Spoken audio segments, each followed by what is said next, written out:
My name is Amy Johnson. I'm a marketing director at an advertising agency.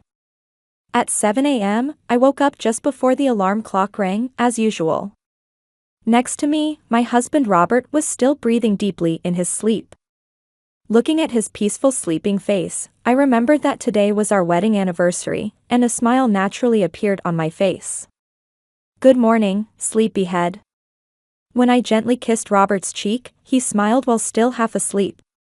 He's 36 and a well-respected local architect. His creative yet meticulous personality shows in his work, and his designed buildings always receive high praise.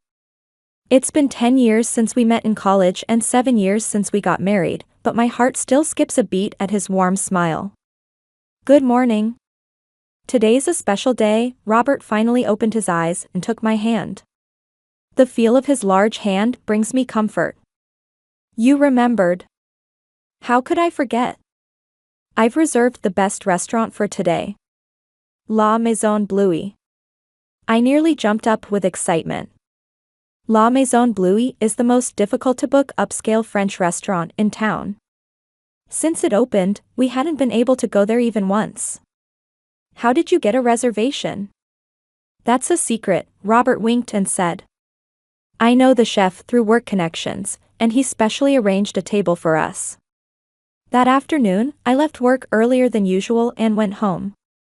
Just as I was about to prepare for our special night, the telephone in the living room rang.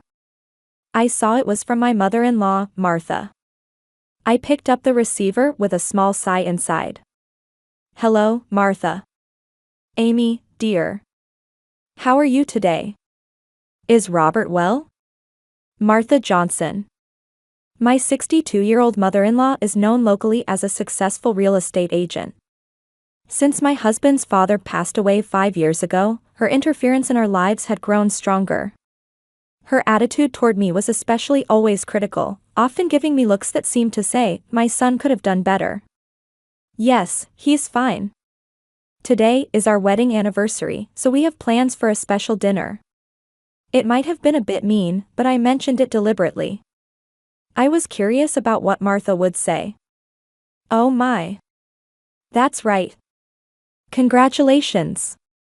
Contrary to my expectations, Martha's voice was kind and even had a warmth to it. Over the past few weeks, her attitude had suddenly changed. Previously critical about everything, she had strangely become nice lately, praising my work and my appearance. "Thank you. I'd like to celebrate your anniversary. Can you both come over tomorrow? I'll prepare a special lunch." More unnatural kindness. Something was off. Martha is only this nice to me when she's plotting something. Last month, she suddenly said she wanted to introduce a lovely young man, a friend of mine, and invited Robert and me to a dinner party. That young man never showed up, but instead, Robert's high school ex-girlfriend was coincidentally there. It was obvious she had tried to set up a staged meeting. After hanging up, I stood in front of the mirror selecting a dress for the evening and wondered what was behind Martha's unnaturally kind behavior lately. What was she planning? But today was a special day. I should try not to worry about my mother-in-law. At least I would pretend not to on the surface. After showering, I put on my favorite black cocktail dress and styled my hair up. When I returned to the bedroom after finishing my makeup, Robert had returned from work. He had already changed into a suit and was wearing my favorite blue tie. "You look beautiful," he smiled at me. "You look handsome too." Martha called. Apparently, she wants to invite us to lunch tomorrow. Yes, she called me too, I answered while putting final touches in front of the mirror. "Don't you think Martha's been acting strange lately? She's suddenly become nice to me." Robert shrugged. "She's probably just lonely. Since Dad died, she's been alone." I didn't say more. Sometimes Robert can't see through his mother's actions. He's too kind. It was obvious Martha was plotting something, but tonight I decided to forget about it and enjoy our time together. "Let's go," I took Robert's arm. "The reservation is at 7, right?" "That's right. We should arrive right on time. As we were leaving the house, I checked my mobile phone. There was a strange text message from Martha. Have a wonderful time tonight. A special blessing awaits you both. I had an ominous feeling, but I shook it off. Robert and I were all set to head to the restaurant. He had the car keys in hand, and I was doing a final check of my clutch bag's contents. Tonight was special, a celebration of 7 years of marriage. I had decided to put aside my mother-in-law Martha's suspicious behavior for now. How do you like my earrings, honey? I tilted my head slightly to show Robert. They were the diamond earrings he had given me last year as an anniversary present. Perfect. You're always beautiful. Just as he said that, Robert's smartphone rang. He frowned looking at the screen. It's from Mom. After a moment's hesitation, he answered. I felt an indescribable sense of foreboding. It seemed too coincidental that Martha would call today, at this time. Hello, Mom? Robert answered cheerfully, but his expression quickly changed. What? What's wrong? His tone suddenly shifted, and I could see the color draining from his face. I moved closer and placed my hand on his shoulder. I understand. I'll be right there. Calm down, Mom. After hanging up, Robert looked at me apologetically. Amy, it seems my mother has collapsed. I inwardly sighed. The timing of all this today was too perfect. But I tried not to show it on my face. That's all right. Go to her. But today is our. If Martha is really unwell, you need to go. I'll be fine. Robert gave me a grateful look. I love you. I'll come back as soon as possible. Then we'll go to the restaurant. He rushed out. As the front door closed, I felt the tension leave my shoulders. Something was off. I sensed it intuitively. Martha's unnaturally kind behavior recently, and now this emergency coming at this timing. When I returned to the living room, something was gleaming on the coffee table. It was Robert's smartphone. He must have left it behind in his hurry. As I was debating whether to take it to him, the screen lit up. It was a notification for a new message. Normally I would respect my husband's privacy and not look, but I noticed the sender's name was Mom. A message from my mother-in-law who had just supposedly collapsed. I couldn't help but peek at the screen. Caroline is expected to arrive at 7. She's really looking forward to seeing you. Caroline? Who could that be? And why would my supposedly collapsed mother-in-law send such a message? Something was definitely wrong. I unlocked the phone. I knew the password, we shared our smartphone passwords with each other. I immediately opened the past messages with Martha. Robert, Caroline has returned from New York. She still cares about you. Mom, can't you stop this already? She's become a doctor and does charity work too. She's nothing like Amy. I love my wife. Please don't bring this up again. This exchange was from a few weeks ago. And then today's events. Robert, I want you to meet Caroline tonight. You two were originally such a well-matched couple. Mom, today is my wedding anniversary. It's absolutely impossible. Then I'll do a bit of acting. Don't worry, everything will work out. I felt my head getting hot. Martha was pretending to be sick to call Robert over and try to set him up with a woman named Caroline. And now, my husband was headed to his mother's house, on our anniversary. Anger welled up, but I took a deep breath and calmed myself. Getting emotional wouldn't solve anything. I needed to handle this calmly. First, I called my friend Jessica. She's been my close friend since college and always gives level-headed advice. Amy, what's up? Isn't it your anniversary today? Jessica, something terrible has happened. I explained the whole situation to her. Oh my goodness. What are you going to do now? I'm going to Martha's house pretending to deliver Robert's phone. But I won't go in directly. I want to see what's happening first. Is that safe? Should I come with you? I'll be fine. But if anything happens, I'll contact you right away. After hanging up, I put Robert's smartphone in my bag and got into my car. Martha's house was in the suburbs, about a 20-minute drive away. During the journey, various emotions conflicted within me, feelings of betrayal, anger, and sadness. But the strongest was determination. Whatever Martha's plan was, I intended to protect my relationship with my husband. As I approached Martha's house, I parked on the street and walked quietly toward the house. Warm light was spilling from the large windows. To get a glimpse of what was happening inside, I peered through the gaps in the garden shrubs. What I saw made me freeze. In the dining room, 3 people were in front of an elegant table setting. Robert, Martha, and an unfamiliar woman, presumably Caroline. Far from being sick, Martha was energetically moving around, distributing wine glasses. The woman was beautiful, with a sophisticated air about her, sitting next to Robert, touching his arm familiarly while talking. Something inside me nearly broke. But I didn't let my emotions take over. Dealing with this situation required calmness. I quietly went around to the front of the house and rang the doorbell. A few seconds later, I heard footsteps hurrying down the stairs. Then the door opened, and Martha appeared.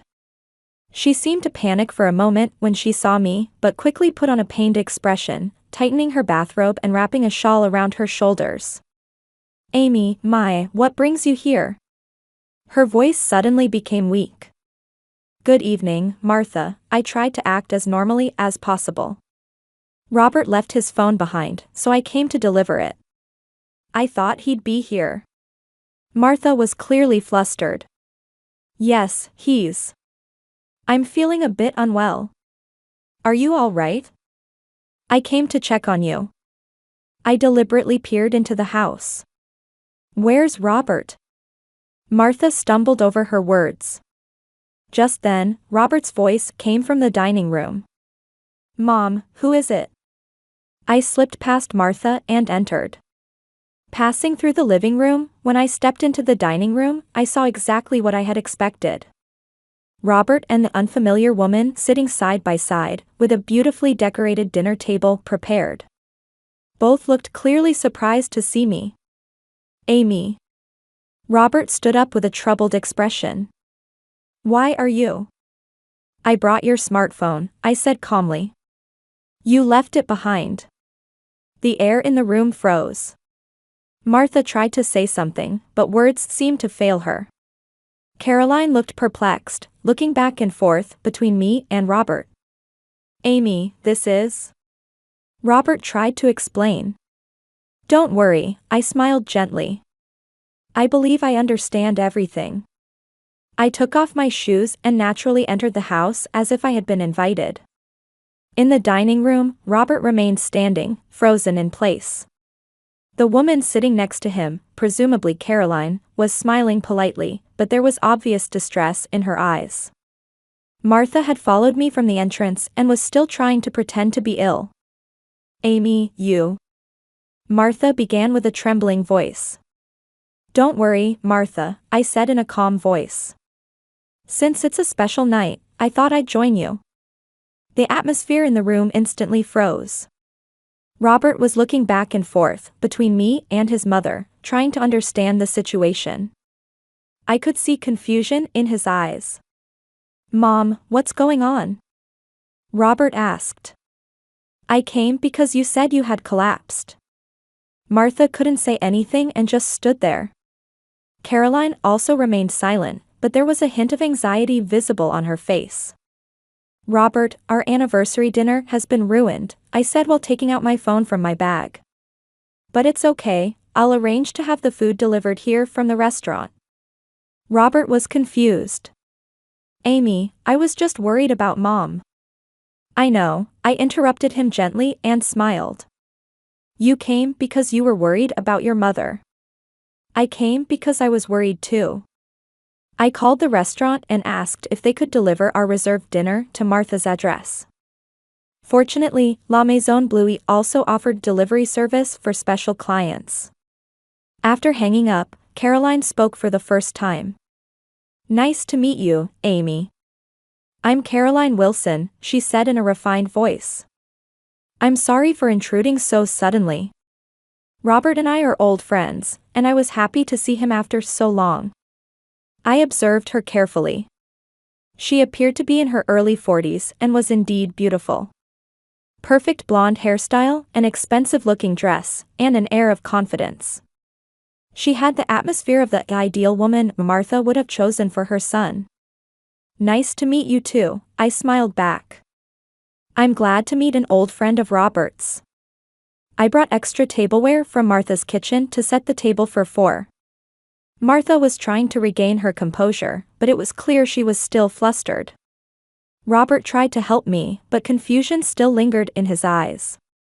"The food will arrive soon," I said. "How about some wine while we wait?" 20 minutes later, the delivery from the restaurant arrived. The wonderful aroma of fine French cuisine filled the room. I plated the food and brought it to the table. Amidst the tension, our dinner for 4 began. Martha occasionally coughed, still trying to pretend she was unwell. Robert was clearly uncomfortable but seemed to be trying to understand the situation. Meanwhile, Caroline gradually regained her confidence and began to lead the conversation. "I'm a cardiac surgeon at Boston General Hospital," she said elegantly while tilting her wine glass. "Last month, I also did medical support work in Africa with Doctors Without Borders." "That's wonderful," I said as if impressed. In fact, my smartphone was recording the conversation under the table. "Caroline is a remarkable woman," Martha joined in. "She's a Harvard Medical School graduate and also runs a charity for underprivileged children." "That's amazing," I said, sounding genuinely impressed. "What kind of charity is it?" Caroline began to explain her charitable activities in detail. Her words were fluent and seemingly very convincing at first glance. However, I noticed several inconsistencies. There were subtle discrepancies in the details of the hospital she talked about and the medical terminology she used. As dinner progressed, Robert gradually gravitated toward my side. He seemed reassured by my calmness. Occasionally, he would hold my hand and look at me with apologetic eyes. By the time dessert came around, I slowly stood up. "For our anniversary, I have something special," I said and took out a beautifully wrapped box from my bag. A look of anxiety appeared in Martha's eyes. Caroline wore a smile that couldn't hide her sense of superiority. She seemed to think I had brought a gift for Robert. "This is something important for our future." I placed the box in the center of the table. Robert was looking at me with curiosity and slight confusion. He trusted me, but seemed a bit perplexed by my composure in this situation. "Open it," I said gently. When Robert opened the box, inside was a small digital recorder and a bundle of printed papers. He looked at me with a confused expression. "Press the play button," I encouraged him softly. Sound began to play from the recorder. It was Martha's voice. "Son, I've collapsed. Come right away." Immediately after, a completely different tone of conversation continued in the same Martha's voice. "Caroline is expected to arrive at 7. She's really looking forward to seeing you." Robert's expression hardened. He picked up the printed papers. They were screenshots of messages between him and Martha that had been left on his phone. "Robert, I want you to meet Caroline tonight. You two were originally such a well-matched couple. Mom, today is my wedding anniversary. It's absolutely impossible. Then I'll do a bit of acting. Don't worry, everything will work out."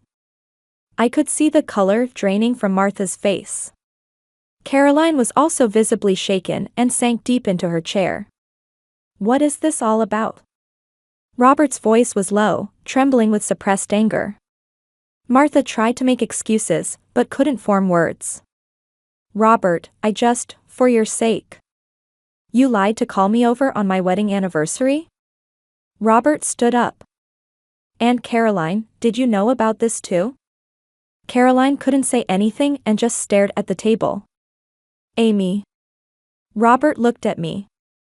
How did you? It was all by chance, I said calmly.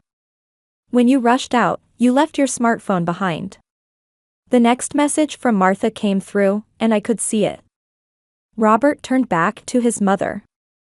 Mom, this is unforgivable. I love my wife. Please stop interfering. Martha began to cry. Caroline looked uncomfortable.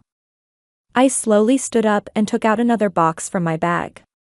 Actually, there's more, I said. All three pairs of eyes turned to me. Fear was especially visible in Martha's and Caroline's eyes. What I held was a slightly larger black box than the previous one. There's something more important in here. As a heavy silence fell over the room, I slowly opened the black box. Caroline's eyes were fixed on the box. Her expression mixed anxiety and panic. Martha sat deep in her chair, covering her mouth with trembling hands. Robert looked confused, glancing alternately between me and the box. Actually, I've been thinking something was off for several weeks now. I began speaking as I took out a file. I could feel the air in the room becoming even more tense. I noticed that Martha had become unusually kind to me recently. Normally critical about everything, she suddenly started praising me. Not only that, but I overheard her speaking in hushed tones on the phone several times. And she repeatedly mentioned the name Caroline. Martha looked up, giving me a surprised look. She apparently hadn't realized her behavior had been so suspicious. 2 weeks ago, when I came to your house, I accidentally found a photo of Caroline. A drawer was slightly open, and it caught my eye. Contact information was written alongside it. Robert gave his mother an accusing look. Martha shrank even smaller. So I contacted my college friend Jessica. She now works as a private investigator.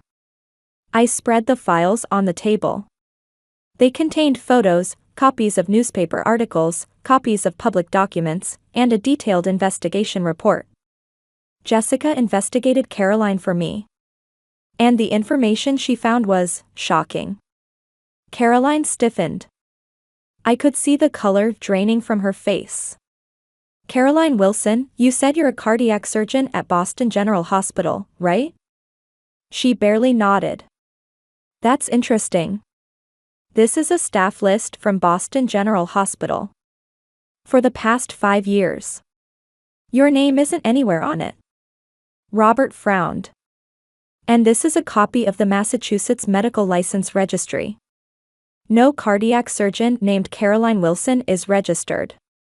I picked up the next document. But the name Caroline Wilson does appear in other records.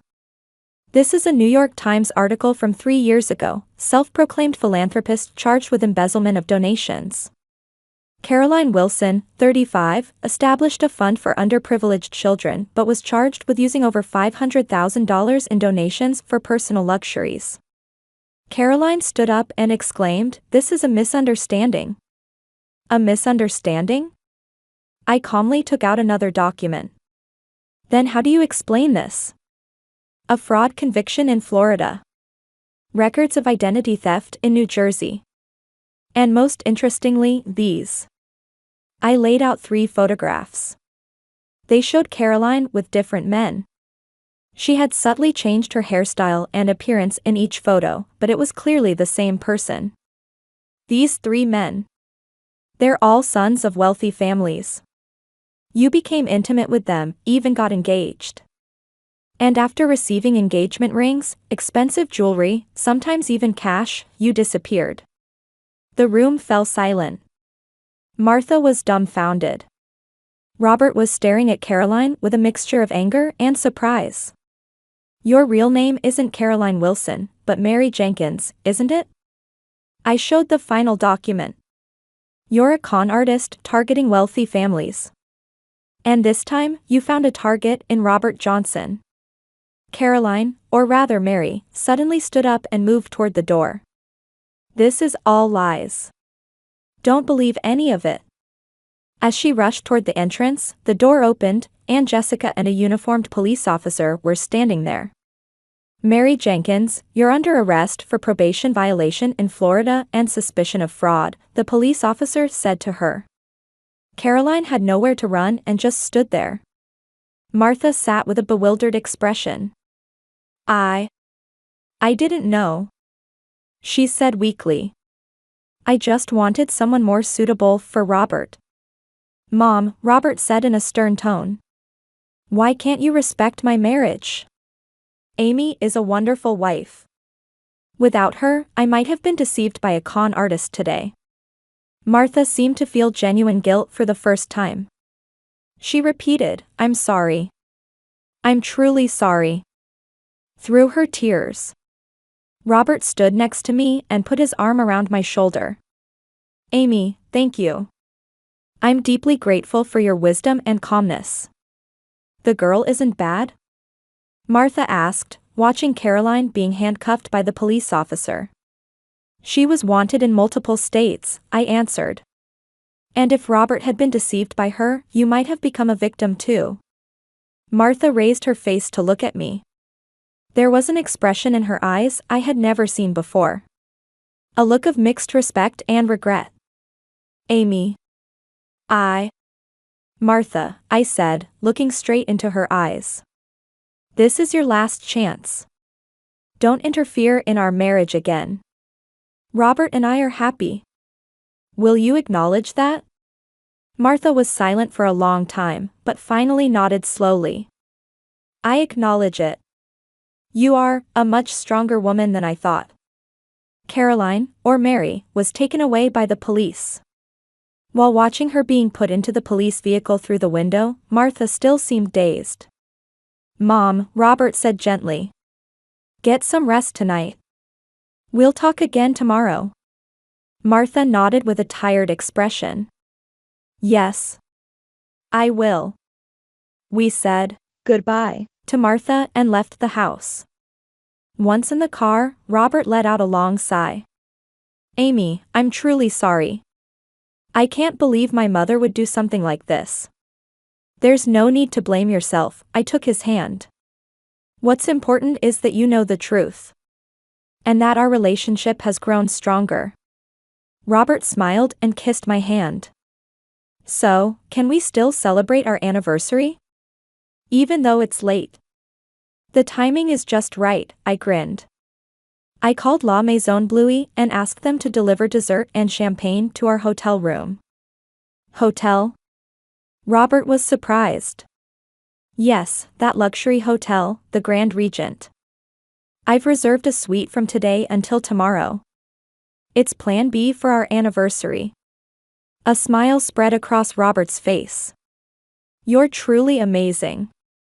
I'm so fortunate. On our way to the hotel, we talked about today's events. When we arrived, dessert and champagne were waiting in the room as promised. We tilted our glasses while viewing the city's night scenery from the balcony. I'm grateful to be with you for the next 7 years, and beyond, Robert said with a serious expression. Marrying you was the best choice of my life. I feel the same way, I looked back into his eyes. Let's continue to overcome challenges together.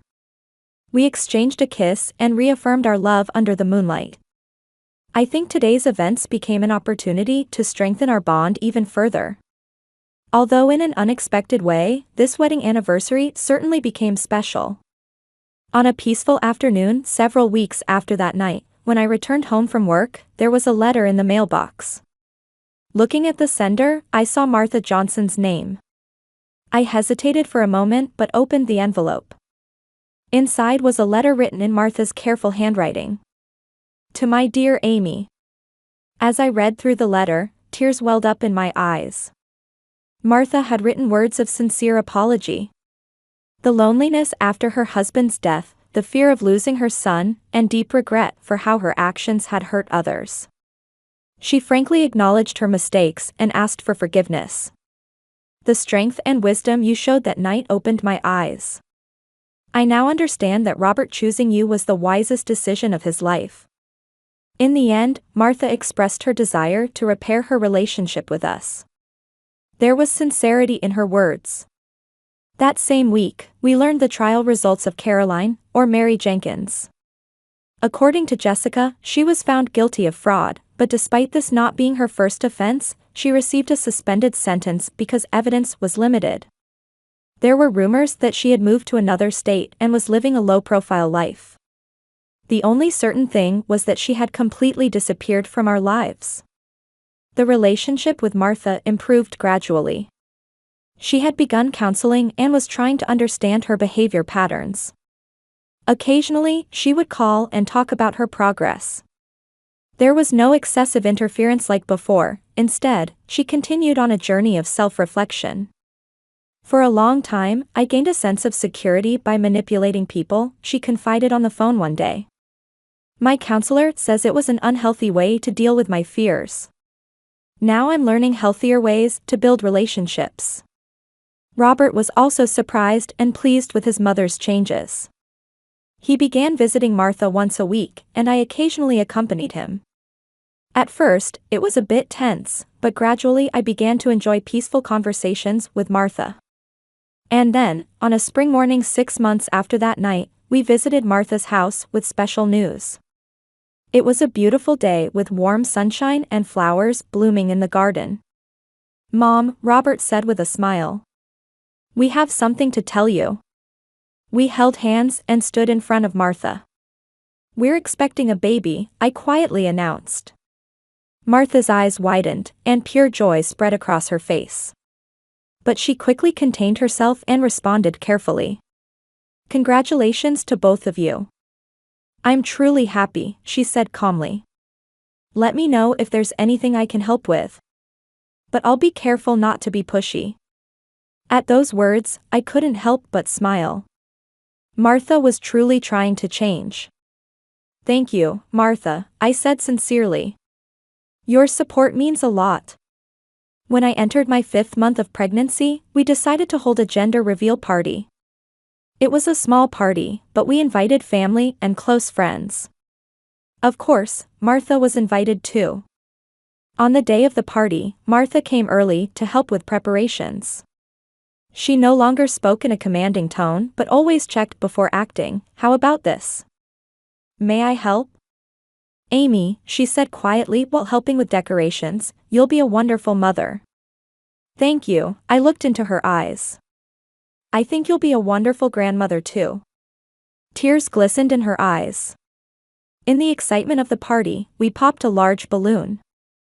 Pink confetti rose from inside.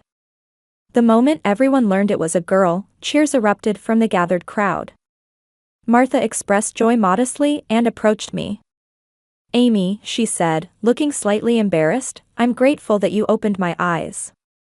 Without that night, I would still be making the same mistakes. I'm truly happy to have the chance to build a healthy relationship with my granddaughter."